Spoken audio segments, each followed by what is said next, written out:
Hey, Truth Seekers, it's Nathaniel and Carolyn, and today we're going to be finally reviewing the Universal Animo from Fearless. So, Just, yep. so to start off, we have two foil fasting cards. Yes. The extra special Peregrine, and then your regular fasting. Yep. So this one comes out of the collector's box.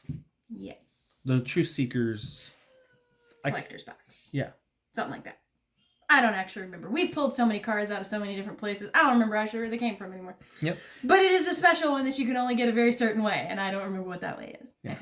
And this one is from the reprint of Cross Trainers. Correct. So they did the shadow foiling that they do on all their ultras. I like the rainbow foiling thing here. Yep. Like, it's pretty cool. I don't know if you can actually see it, but like, it's kind of cool. And like, they foiled out like the symbols and... Sorry about that. The toddler was singing us the song of his people. So anyway, we've got these really cool foiling going on in some of this bottom stuff here in the text. So I really like that. I really would like a lot more of these guys, but that's probably not going to happen right now because they're sold out in all the places that we can buy singles at the moment. So, I mean, we could just buy another collector's. Eventually. Because you also get another prayer one that way. All right, now we have a few cross trainer reprints that we would like to go over because look at this. Yeah, we got some nice foiling on the cross trainer reprint, so it's pretty nice. They zoomed in on our harmonies as well, kind of popped them out of their stuff going on there. So yeah, I really like them. They are pretty cool dudes. And well, I guess a guy and a girl. We have our Princess Gem level 3 over here. Beautiful artwork, beautiful. And my boy, my Mercifier. He just looks even cooler. Yeah, I just like how they zoomed in on these characters and had them pop out of their borders a bit. Yep. It's really They're nice. just like cool. Yep, and then the Universal did get one full art from the reprints. Maybe. So Nebe has an amazing verse on it, and one of the things that we did was we had Mormons come over to our house, and we gave them Nebe cards, and we went back and forth sharing the gospel. It was a lot of fun, but I really like this full art of Nebe. It looks fantastic. Yep. Nebe, and she's a card that was kind of close to your heart anyway, so. Right. And like I'm just disappointed that she just like didn't have an action in her ability or something. And I don't know if you noticed, but she has a froggy friend here. Yes, she has a froggy friend. She also has a foil version from the Vileverse Challenge as well. True. Yeah. Now we're going to start getting into our Universal Animo from Fearless. Beginning with our lovely Hoofit. Yep. So he was a throwback from the OG set, and he got some foil and full art treatment here. Yep. So there's nothing different between the cost or virtue point values. There's just the artwork change in these full arts. Go ahead and grab the Mercifier. So one thing that you'll notice is that they have the same exact cost, but the Hoofit here gives you one more virtue point. And shorter verse. Yep. So. Good to know. Yep. Next up, we have Behemoth. Yep. This is like literally just a reprint from Series 1. Yeah, pretty much. He's cute. I like him. I'm glad he came back. He's a 2 for 5. So, not terrible value. But he's nice. I kind of hope we get a growth stage at some point of this guy. Because he's just like too cute not to. Yeah. Like he's already growing things. Like why can't he grow? Exactly.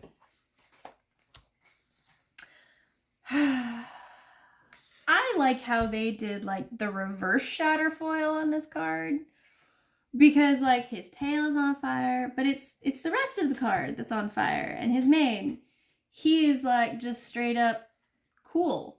So I like how they did the reverse on him. Yeah, it just makes me happy.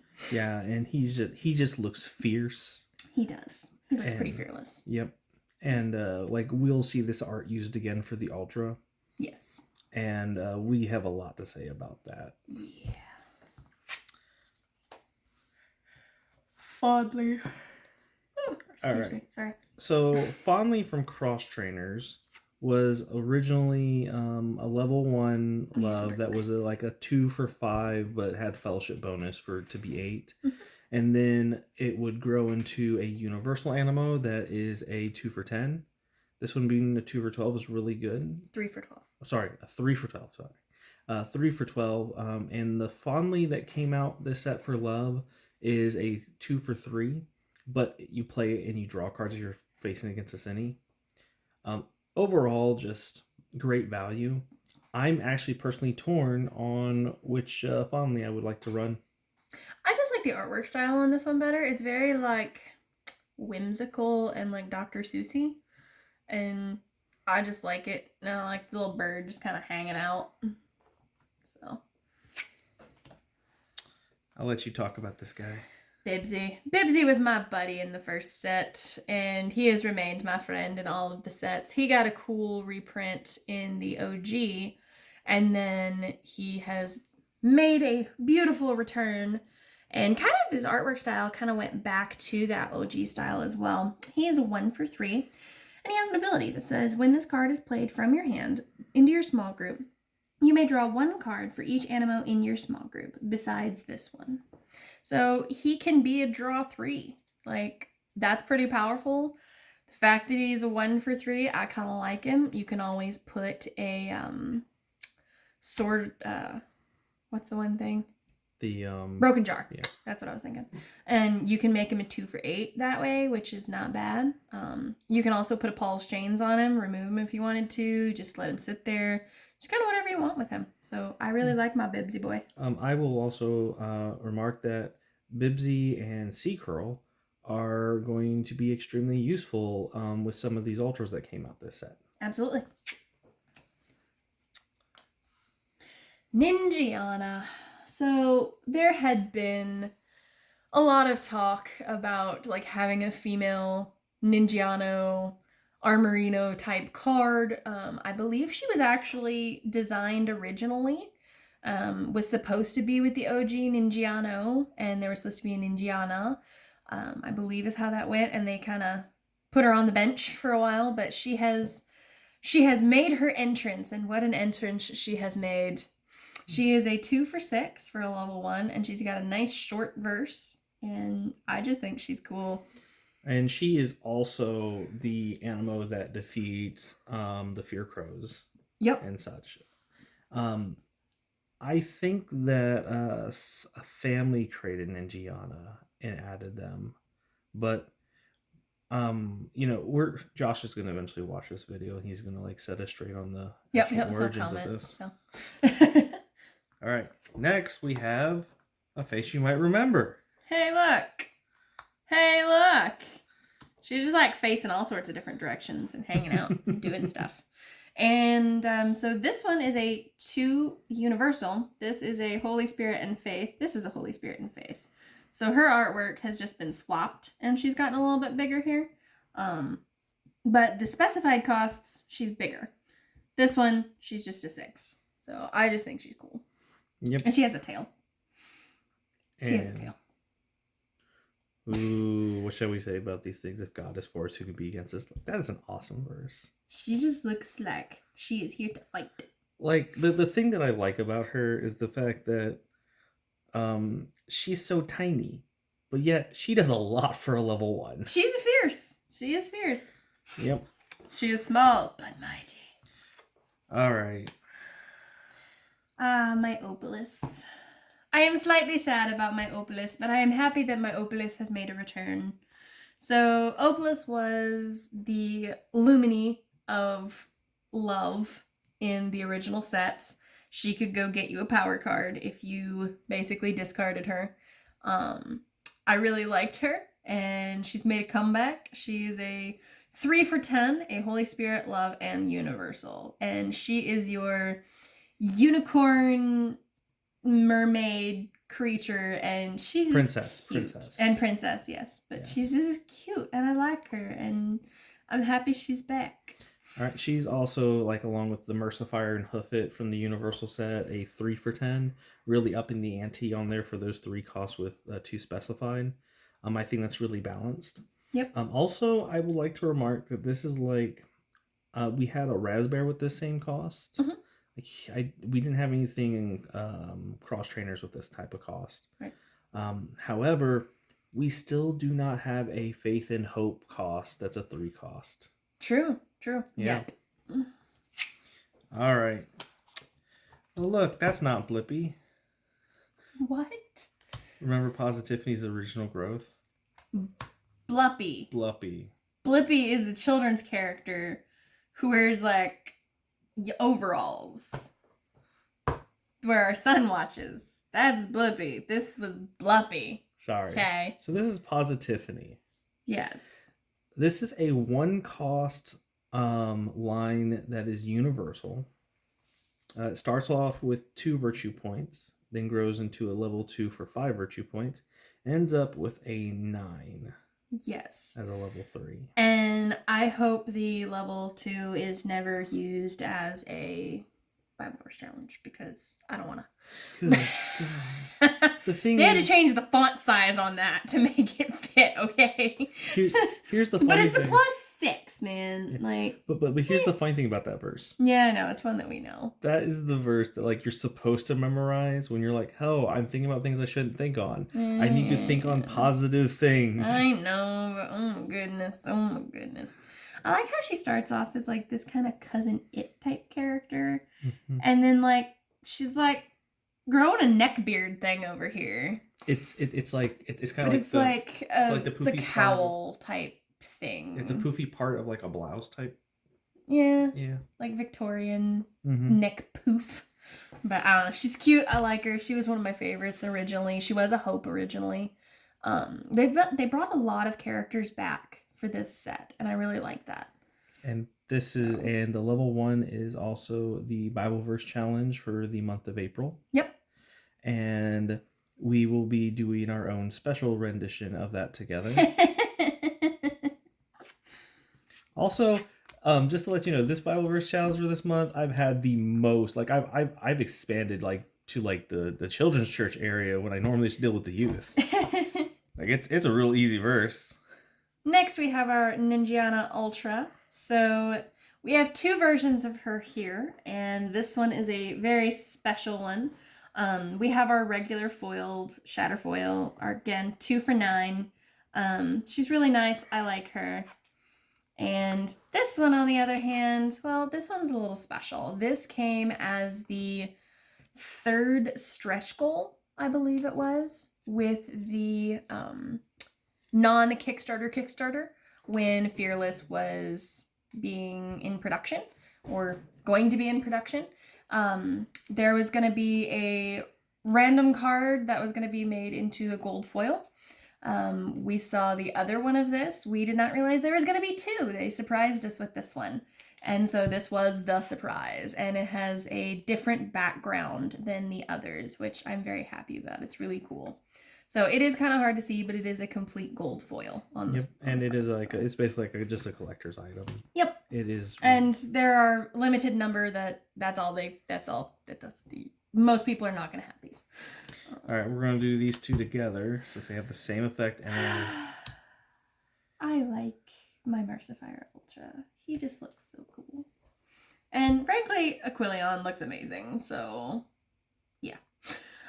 We have our Bold and Courage. They are a 2 for 10. One is a Hope and Love, and the other is Holy Spirit and Hope. And the ability on Mercifire says, as long as this card is in your small group, you may remove 1 universal cost from your other Animo. Same. Yep. So these are great. Really helpful if you wanted to, like, have this guy out there. It's just free for 9, Yep. Like, pretty cool. And there is a ruling on this. There is a ruling on this already that if you have converted the basically if you have a cost that is universal that you either have to discard like you do for Faith or you have to shuffle the power card back like you do for Hope, you cannot reduce that cost because that requirement is still on the card. Right. So, for example, if you had, say, the Conquer Soar from Cross Trainers, the level 1, it had a return cost for your hope, so you'd shuffle it back into your deck. There is a few cards in this set that can convert your costs to universal. No, that was Red Letter Day, and oh yeah, it was my bad. Cordial level 3, and then Breastplate of Righteousness. Right. And so if you've converted those costs, they are now universals, but you still have to shuffle it back into your deck. So these two cards cannot remove the having to shuffle it back in your deck. Yep, or discard it. Correct. So that is a ruling that will be updated. I believe it has already been updated. Yep, but it is a very important ruling because otherwise we play a bunch of Animo for free. Correct. That should not be played for free. Like your broken deck from the other night. Yep. All right. Now we are going to move on away from the universal and move on to our story cards and equipments. Okay. And to start off with, we are doing something that has nothing to do with either of those, but just because we need a space to talk about them. Thanks. You're welcome. So these are the prayer cards. This one came from the same box that the fasting did. That's the alt art. Obviously. I love the fact they have Armorino in the center of this, fighting through the fires and the arrows. He just looks awesome. Yep. He's got his armor on. Yep. And then we have the Shatterfoil prayer that came from Cross Trainers. Yep. So I actually like them, and you guys should hopefully know what prayer does because it is essential for like 2/3 of the decks out there. All right, for the story cards, we did have a reprint from Cross Trainers. Snakebit got the full art treatment. Who looks amazing. Yep, it was like one of the most important story cards from Cross Trainers, and the art just pops. It does. Literally. It looks like a snake jumping out at you. Quite literally. Yes. All right, now we only got 4 story cards. Which has been kind of difficult for our Only Fearless videos. Yeah. We're used to playing with more story cards than that. Yeah. But they have not really been lacking. No. They have done their job well. So I made a suggestion of maybe we should have effects that swap power cards and stuff.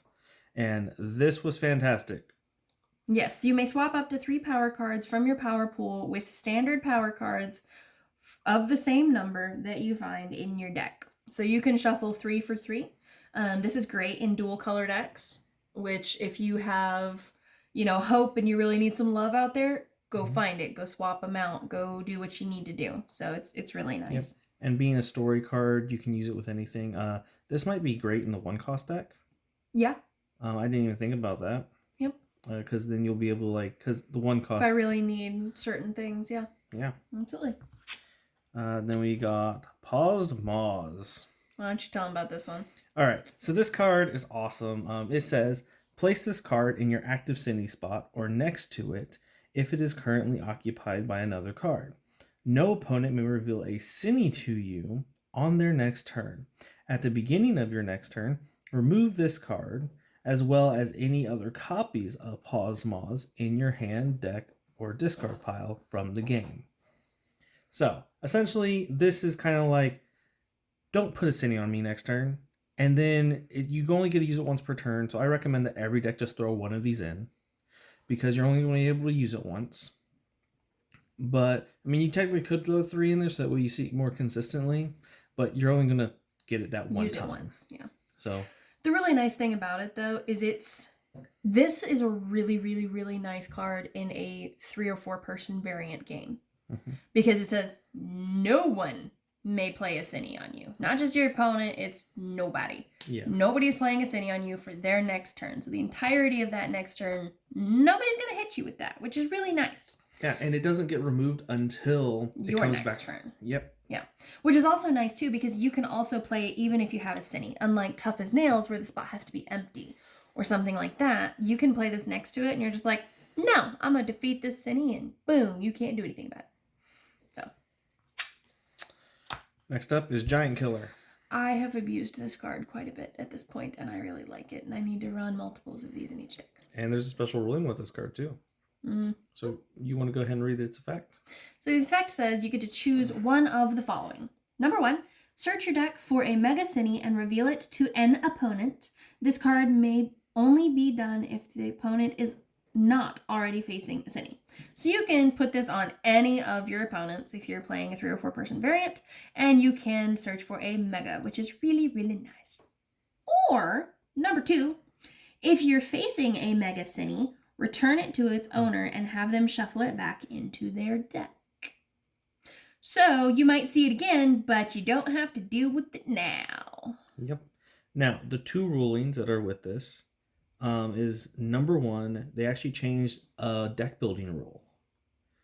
So you can include 3 Mega Cines in your deck now. Up to 3 Megas. Yeah, up to 3 Mega Cines and up to 3 Ultra Animo, so that way they're not taking away from one another. Correct. So this card has a lot more value now because you have 3 cards that you can go instead of just 1, 2, 3. Now the other ruling is that if you use this on your first turn, if you go first, you can technically reveal a Cine to your opponent. Yep. That is rude. Yes, it is. I have not yet had that happen. Yep. So I think we normally just keep this as a one of. But yeah, pretty much. But this is a good card to run, especially if you are running cards like Blood Money, which gives +8 to a Cine, and or a certain equipment card that like you really hate seeing at this point. Yeah, so cards that can be equipped to make Cines, like you're gonna run this in a deck that utilizes those cards. Oh yeah. All right. This card is For Such a Time. This story reflects the story of Esther. And it says, reveal any number of Cines from your hand to your opponent and shuffle them back into your deck. You may draw 2 cards for each Cine shuffled back into your deck in this manner. Yes, I think I've only used this card like once realistically, but it was really, really nice because I got to draw like 6 cards. Yeah, it's and the thing is, like, do you remember back when we built either a Yana or Sophia deck, and the goal of that deck was to use Cines and hindrances. Yes. And so like I had like 10 Cines or something in the deck, which was a ridiculous number. Yep. And so I ran like conversion to discard those Cines when I didn't need them, so that way I could go grab an animal I did need. Mm-hmm. But this card is would be really nice in that kind of deck. Yes. All right. Next up, we got 2 cards that have about the same function. And we have David's Sling and the King's Scepter. So David's Sling, when attached to a Hope, Love, or Holy Spirit Animo, this card turns any fellowship bonus into a Faith fellowship bonus. This card has no effect on an Animo that does not already have a fellowship bonus. And the King's Scepter says, when attached to a Faith, Love, or Holy Spirit Animo, this card turns any fellowship bonuses into Hope fellowship bonus. This card has no effect on an Animo that does not already have a fellowship bonus. Yep. So you're converting, which is really nice if you really need fellowship bonuses in a deck. So like I use the King's Scepter in my Love and Hope deck. That's been really nice. So yeah, because then you can attach it to here's the thing. See, I can attach it to a Hope too, and it can have a Hope fellowship bonus. Well, see, no, because it can't be attached to a Hope. So that's the thing that's I was thinking this one with my other deck. So the way that I look at this is that it's like, okay, if you really want to use, say, Agape Soar, right? In a deck that uses Faith Fellowship bonus, and the new Agape Soar has a Hope Fellowship bonus, you can put this on it, and now it turns that into a Faith Fellowship bonus. Mm-hmm. And so that's the way that these cards are supposed to be used. I was using it wrong in my first game because I thought I could just attach it to an Animo and just change its... basically, all I could do was I could attach this to a Holy Spirit Animo that already had a Faith Fellowship bonus and convert it to a Faith Fellowship bonus. Yep. So these cards can be useful. Yes. They are used to turn cards you normally wouldn't run in your deck and allow you to run them in your deck. Yep. That's their use. And I think that these can have value in that area. I'm just not certain if it's worth it. All right, you get to talk about this card. So, flotation device. This card may only be attached to a love Animo. Upon activating the Animo to whom this card is attached, you may choose to bypass the active city and add that Animo's victory points directly to your score. You just get to skate right on by that city and be like, nah, I want these 6 points so I can win. So here's a question for you. Yes. What true seeker would this best benefit? Well, not Calvin. Right, because Calvin wants to defeat it. Right. I personally think it would do best with the Ellie, honestly. Yeah. Because she changes your victory point value. So, like, I think she would be the best. Running this in, honestly, any big play deck that you really need those points, be like, nah. I plan on running it in Agape Sword deck with, you know, my love and hope. Throwing that in there. Yep.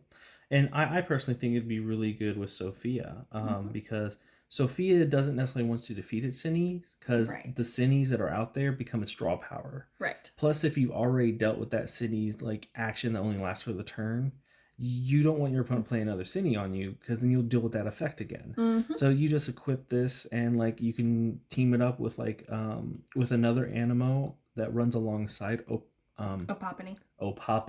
I was about to say Opopony. Opopany. Opopany. We were corrected. Yes, we were corrected in our last video. No.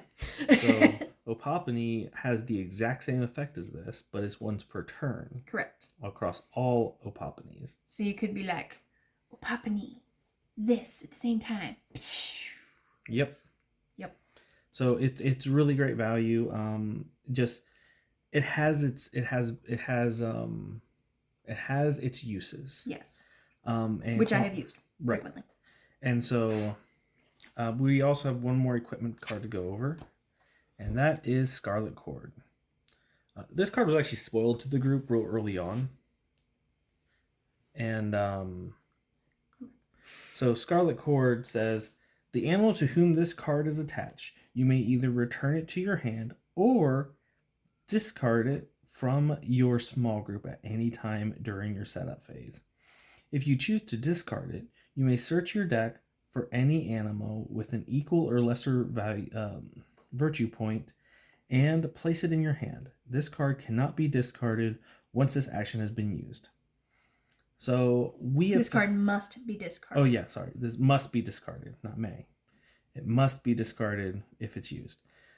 Essentially, this is a decent substitute for like Paul's Chains.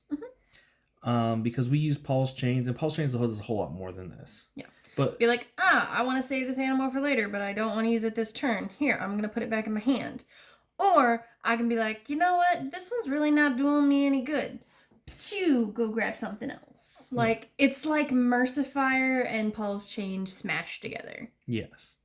I also like to say, like, this is actually really great to put on, like, a Servitude. Because you're just like, hey, you know what? I could put this on Servitude, bounce Servitude back to my hand so I can play him next turn and use his action or use his ability. Or you return to your hand. Now, it doesn't say you can't play it again. So you just return him to your hand and then play Servitude and then use Servitude's effect again. So it has its uses that way. Or this card must be discarded once the action is used. Yes, that card, but not Servitude. Right. So that's what I'm saying. You could play Servitude again. You can't use this Scarlet Cord again. Right. But just to clarify. Yes. Now, the other thing that Scarlet Cord was intended for was because Carolyn and I overheard a video where Josh was commenting that, hey, if your kids find themselves not being able to play the game, they can just discard Animo from their small group. So that way they can play more from their hand. And we took that as law and we ran with it. Yes. Josh found that there was value in having the ability to remove Animo from your small group, but more as like a limited effect. Correct. So that way you just don't get to do it all the time. Right. But when you do get to do it, it should be something like this. Yes. And then we also got Strider level 1 out of it too, who does something similar. Yep. So I will say that that's it for our review. And that has been a review of the Universal, the story cards, and the equipment cards from Fearless. So in the meantime, Truth Seekers, keep learning virtues and defeating cities.